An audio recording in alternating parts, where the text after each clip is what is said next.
Depuis le 3 mai 2007, aucune piste réellement crédible n'a pu permettre de retrouver la petite Maddie McCann, qui n'avait que 4 ans lorsqu'elle a disparu.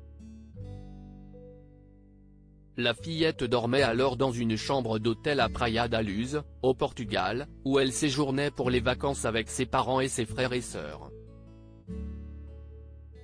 La famille était allée dîner avec des amis, tout en se relayant pour vérifier fréquemment que leurs enfants étaient toujours en train de se reposer. Mais vers 22 h, la mère a découvert que sa fille s'est volatilisée.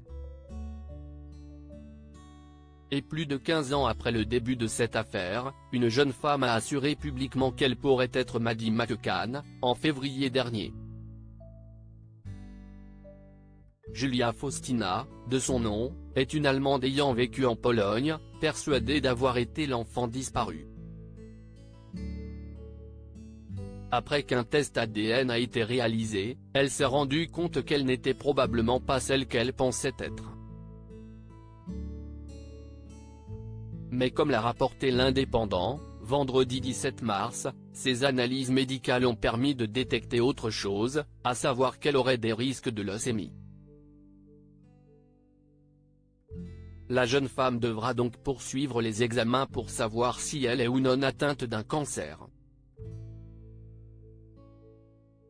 Une médium qui accompagne la jeune femme à tous les niveaux, la médium américaine Fiat Johansson, qui représente Julia Faustina, a déclaré que sa santé est très mauvaise, qu'elle souffre d'un mauvais asthme et que ses os la font souffrir.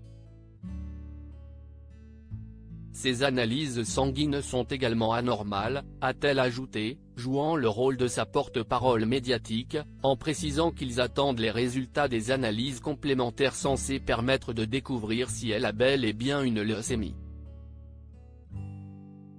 Si elle a besoin d'un traitement, nous veillerons à ce qu'elle le reçoive, a-t-elle développé.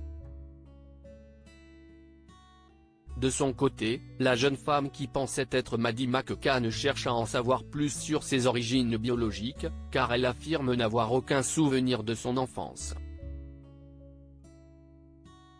Une amnésie qui pourrait notamment être liée aux agressions sexuelles vécues quand elle était petite.